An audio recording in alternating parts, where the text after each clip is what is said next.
you guys, welcome back to the channel, and I got another recap for you guys, and it's also a new season of Ready to Love, DMV Potomac season episode 1 recap. We're going to unpack all this as these new singles mix and mingle, and thank God we didn't have a casting special tonight. We went right into it.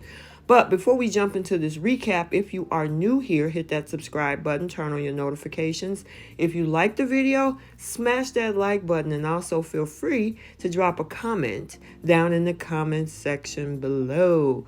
So without further ado, let's go ahead and jump into this recap. So from the start, we did see connections pop up left and right that could potentially be long term. Clifton and Joy are perhaps one of the first notable ones. Now, mainly it's due to them getting some time along and get kind of flirty with each other, and Joy being a professional singer and Clifton liking to travel, which he seems to definitely lock into her.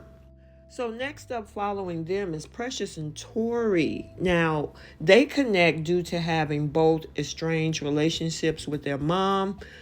For Precious, her mom was just absent, and she really hasn't had any contact with her in decades.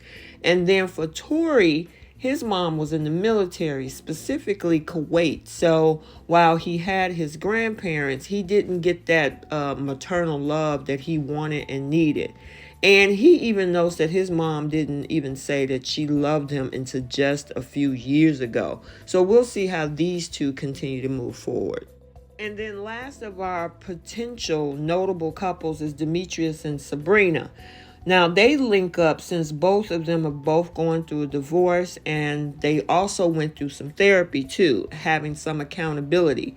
Now, they see themselves as definitely being ready to love. So I'm glad that they did bring up the fact that, they did go through some therapy and, learning to take accountability for some of the things that happened in their previous relationship because they've both been divorced.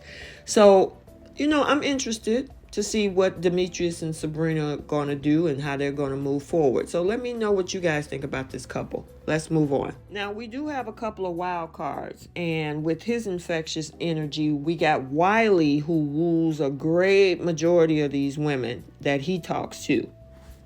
And then there's the handsome Laverne. I actually think he's very attractive. He didn't make a strong connection though, but also didn't have to move much because the ladies definitely kept coming for him and they was trying to get some time with him. And then we got Dekaya, who has Clifton eye amongst others, but isn't given a lot of screen time, in this particular episode. So we have to keep an eye on her.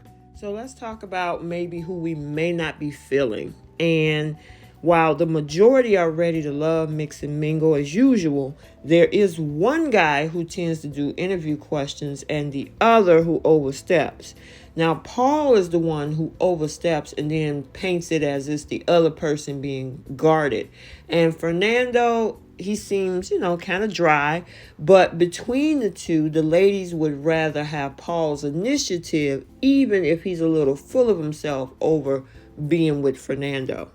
Now, just like the men, there are always women who fall into the category of not doing enough or being seen as too much. Now, in this case of this group, Tiffany and Ace are seen not doing enough and coming off guarded. Now, with Ace, it's because Paul came at her sideways. However, with the rest of the men, it seems she got a little too stuck on talking all this stuff about her yoga. Now, as for Tiffany, well, we only get to see her talk to one man, and that one man was Tori. And especially after the precedent that Precious set, in comparison, it seems Tiffany was too dry for him. And then in regards to Keena, who gets eliminated, let's just say she mainly was shown as someone who was less invited to speak and more so tried to wiggle her way into situations. So we saw that she got eliminated. So let me stop here. I wonder, ultimately, will there eventually be 20 people who went through the process, but we only starting with 14? And then assuming the men are next for elimination, do you guys see Paul getting a boot unless he improves, how he's doing? And what do you think about the final three so far? I mean, I'm looking at Clifton and Joy, Precious and Tori, and Sabrina and Demetrius. But, that's what I'm seeing right now. But let's continue. So let's talk about our boy Paul, aka PO, and even Keena. Do you all think that they were doing too much of being a bit extra? Some folks might say yeah. However, notice how they both were in the bottom two, though, and one is already gone. I mean, with the pressure being on, there seemingly is less room for BSing this time around. And there isn't the usual ability to play the numbers game and check out what's out there for more than half of the season and see what's left when you realize that it's time to step it up. I mean, everyone, whether you like taking the initiative or not, they got to step up.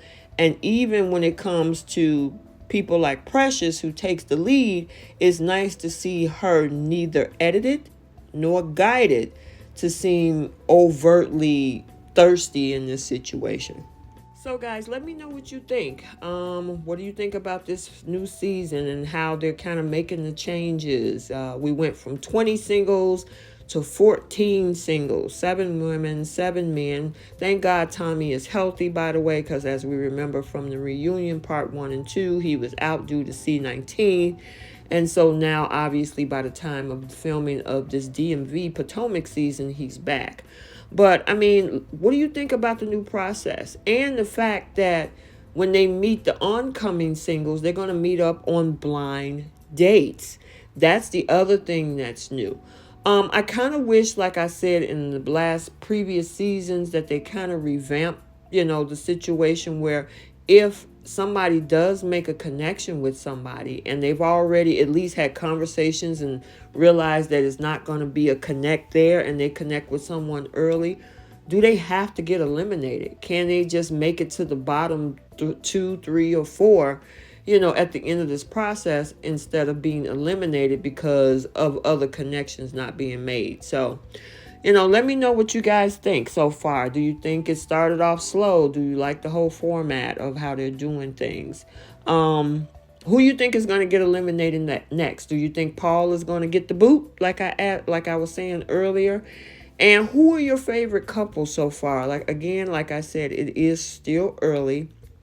This is episode number 1. But like I said, I'm kind of watching Clifton and Joy, and their connection that they had. Precious and Tori seemed pretty interesting. And then, of course, Sabrina and Demetrius. And the thing is, they didn't connect on superficial things. They connected on certain things like how Precious and Tori connected due to their relationships with their moms, or how Clifton and Joy liked each other because of the interest that they had. And then, of course, Demetrius and Sabrina, going through therapy after divorce and learning to take accountability for what came out of those relationships. So I'm definitely interested in seeing if we can get some couples out of this season. I'm hoping that it's not as crazy and dramatic as the previous season in DC, but it definitely gave a lot of something to talk about, most definitely. And folks are still talking about the DC season. I think out of all of those, the seasons from this series, DC was the messiest. So I hope you enjoyed this recap. Let me know your thoughts down in the comment section. I love to hear it. Like, comment, and subscribe, and we will see you in the next video. Bye.